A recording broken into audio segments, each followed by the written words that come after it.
बिस्मिल्लाहिर्रहमानिर्रहीम। अस्सलाम वालेकुम नाज़रीन, आज की वीडियो में हम बात करेंगे साद रईस साहब की, जो गुज़श्ता रात शेखपुरा के अंदर लफ्ज़ भी आप चेक करेंगे, शेखपुरा और शेख रशीद, ये दो लफ्ज़ मैच होते हैं और इन दोनों लफ्ज़ों का जो ताल्लुक है वो आपस में गहरा है। शेख रशीद साहब भी गुज़श्ता रात जो है वो गिरफ्तार हुए हैं।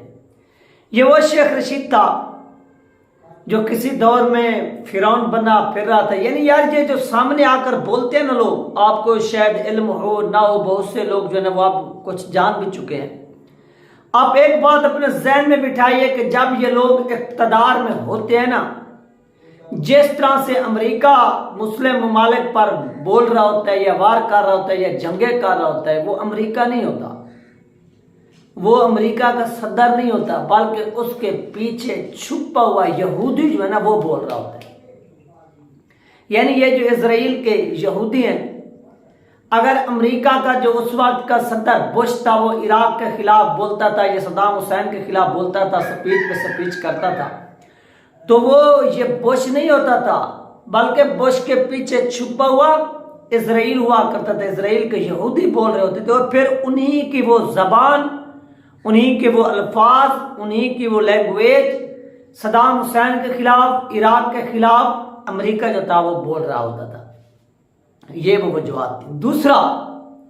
दूसरा जो इंपॉर्टेंट और अहम तरीन क्वेश्चन है, पाकिस्तान के अंदर भी चाहे जिसकी हुकूमत हो, वो चाहे इमरान खान हो, चाहे नवाज शरीफ हो, चाहे जरदारी हो, ईटीसी जो भी हो, जब वो इक़्तिदार में होते हैं, जैसे अभी पीडीएम की हुकूमत गुजरे और वो भी बोल रहे थे कभी इमरान खान के खिलाफ, कभी किसके खिलाफ, कभी किसके खिलाफ, मैं आपको बता रहा हूँ।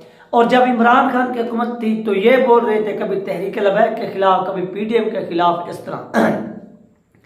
और बिलखुसूस जो लॉन्ग मार्च हुए, जो धरने हुए, उस दौरान जो जबान इस्तेमाल की गई फवाद चौधरी की जानिब से, और फवाद चौधरी की जानिब के अपना फवाद चौधरी को छोड़कर शेख रशीद की जानिब से ये जो लैंग्वेज इस्तेमाल की गई ना, आप क्या समझते हैं कि क्या ये फवाद चौधरी बोल रहा था? अब फवाद चौधरी क्यों नहीं बोल रहा? उस वक्त वो फवाद चौधरी नहीं था, उसके पीछे वो छुपी हुई एस्टेब्लिशमेंट थी जो बोल रही थी। ये पाकिस्तान के अंदर भी इसी तरह का सीन है कि जब कोई इक़्तिदार में आकर बोलता है ना किसी के खिलाफ, तो उसकी अपनी जुर्रत या हैसियत या औकात नहीं होती कि वो आकर बोले और आपके खिलाफ बात करे, बल्कि उसके पीछे भी वो छुपी हुई कुव्वतें होती हैं ताकतवर, जो उनको अंदर शय पैदा करती हैं और कहते हैं कि जाओ ये अल्फाज बोल दो, उसके मुंह में अल्फाज वो डाले जाते हैं, वो दिए जाते हैं, और वो जाकर क्या करता है, वो फिर वहां पर बोलता है और खुद को वो बड़ा फन खां समझते हैं। और इसकी मिसाल है फवाद चौधरी, वो फवाद चौधरी जो किसी दौर में टीवी के ऊपर आकर धमकियां देता था, बड़ी बड़ी बातें करता था, गुंडागर्दी करता था, लेकिन आज उसका नाम भी नहीं है और वो टीवी स्क्रीन के ऊपर आता भी नहीं है, छुपा हुआ है।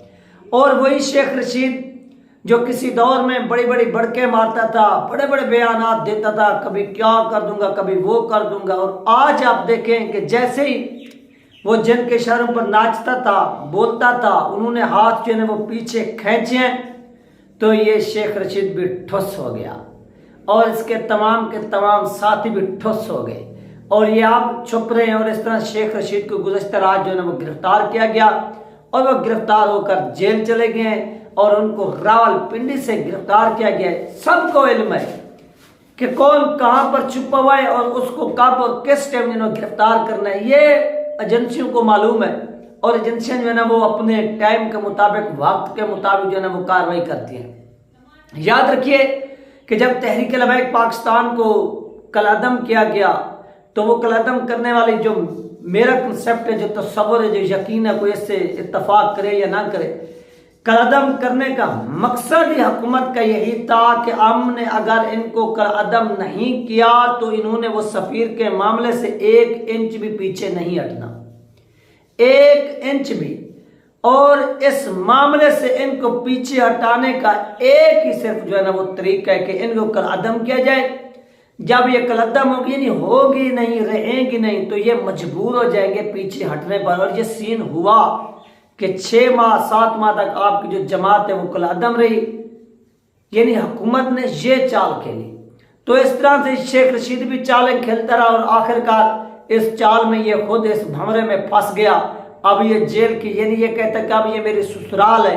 तो जब इन ससुरालियों ने इसको मारे ना जूते, तो इसकी जो चीखें 2-3 दिन तक जब इसको कोर्ट में पेश किया जाएगा, हो सकता है इसको कल किया जाए या परसों किया जाए, तो फिर इसको देखेगा। ये भी बड़ा छुपा हुआ था कि कभी कहाँ कभी कहाँ, कभी इसकी कहाँ से धमकियाँ आ रही थी, कभी कहाँ से, लेकिन अब जो है ना वो ठोस हो गई है, इसकी छुट्टी हो गई है।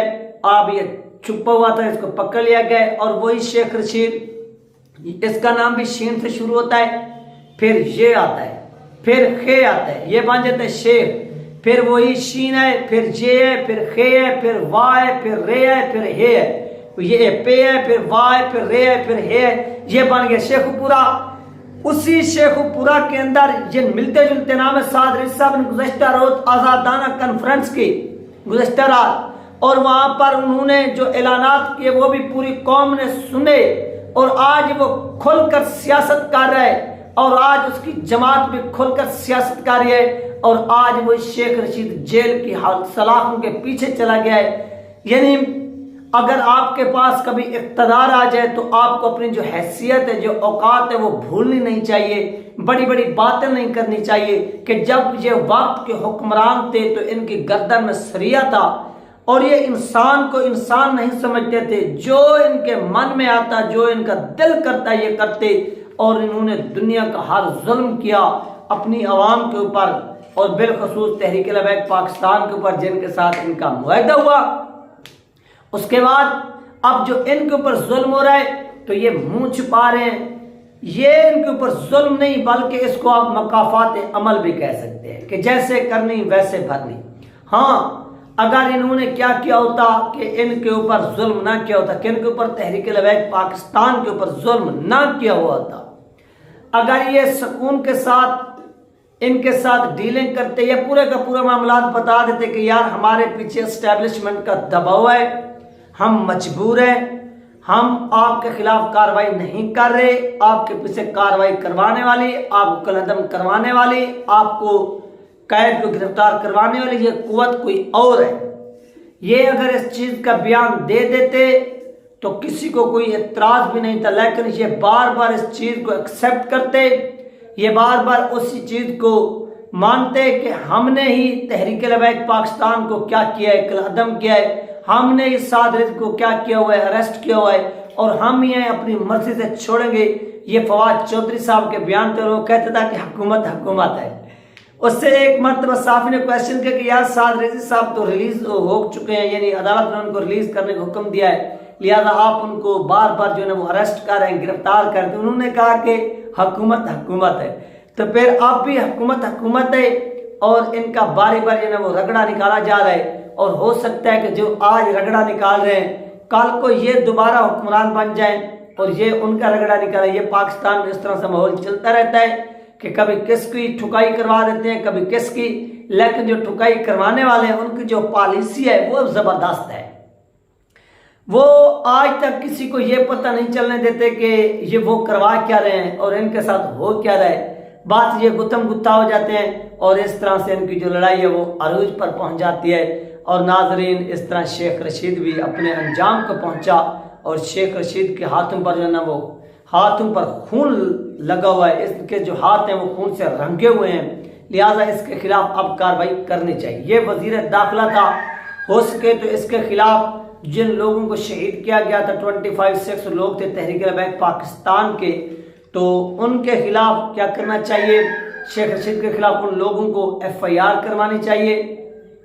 बाहैसियत एक जमात तो आपका मुआहदा हुआ कि हम भी कार्रवाई नहीं करेंगे, वो भी कार्रवाई नहीं करेंगे, लेकिन जो वरसा हैं वो इस चीज़ से हटकर शेख रशीद के खिलाफ कार्रवाई करें। शेख रशीद को मंतकी अंजाम तक पहुंचाया जाए और इससे पूछा जाए कि आप बताओ, तुम्हारा वो इक़्तिदार, तुम्हारा वो इख्तियार, तुम्हारी वो बड़कें, तुम्हारी वो बदमाशें वो कहाँ पर है।